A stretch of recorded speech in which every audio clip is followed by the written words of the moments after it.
We will have a look at the shape of different court-hand letters. Some of these letters are the same as those used in secretary hand, such as the hot cross bun C's. Starting with capital A's, which look like this. Lowercase a's always have two bowls, one on top of the other. They are diagnostic letters only found in court-hand scripts. Next we have the capital B. You can see this next to the lowercase a that they look very similar. The lowercase b has a loop over the top. On this example, the bowl is not quite joined up at the bottom. The hot cross bun C is the same as secretary hand, although they're actually more typical of a non-secretary hand, such as a court hand. The next C has a vertical line going through the middle, and then you have a lowercase c, which is joined to the next letter at the top. The capital D is not too dissimilar to a modern D, but you have a line running through. The lowercase d has a loop on the ascender. As you can see, the D and the E look the same, but the D has an ascender making it much taller. We have a capital E here, and then the lowercase e. The first lowercase e is the same as in secretary hand. It is a reverse modern E. The second version is like an O, but with a curved line going through the middle of it. We have two lowercase f's for a capital, the same as secretary hand, and then a single elongated f for a lowercase f.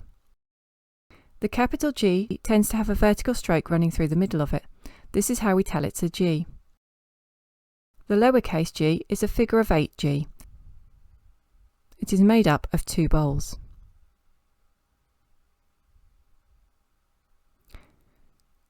The line of writing runs through the middle of the G. For the H, notice the looped ascender on the capital. Court hand H's tend not to have a descender, which was developed during secretary hand. However, the second version does have a descender we can see here, but also has a very defined ascender. J and I were interchangeable. On the capital you can see a looped ascender. The lowercase is just a downward stroke. The K tends to have a loop at the bottom, not a line. Both uppercase and lowercase look the same. It is the size which differentiates which is which. The next two letters are two L's together. Quite often they will have a straight line running through the middle of them. You can also see a single L here. This M, which looks more like an A and a J together, was often used at the beginning of a word. The lowercase m looks more like a modern M with straight minims and connecting strokes. The N has a long leading stroke which starts below the line of writing. This is a typical form of a capital N. The lowercase n is constructed from a leading stroke, two minims, and a connecting stroke. A capital O is a circle with a line going into the centre. Sometimes this line will go right through the centre of the circle, and it's often wavy. A lowercase o is indicated purely by a circle. A P looks very similar to a modern P. The same with the lowercase p. On the first example, the loop isn't properly formed. The second version of the lowercase p is a double. The bowl of the first P is subsumed into that second P. A capital Q is not dissimilar to what we would see today. It is obvious because it's got the curly line coming out of the middle.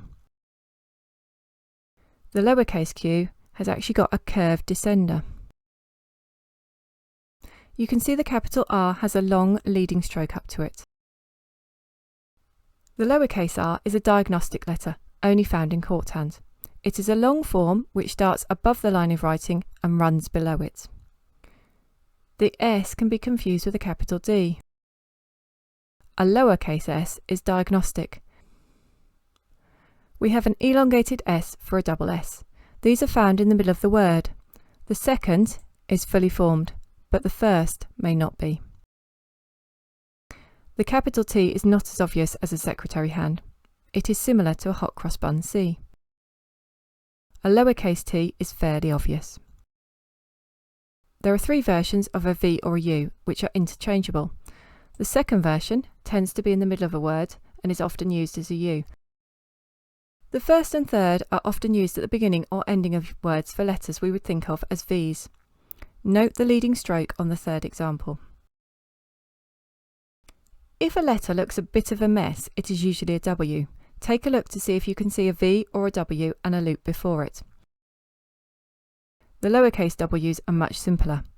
The second has a leading stroke below the line of writing.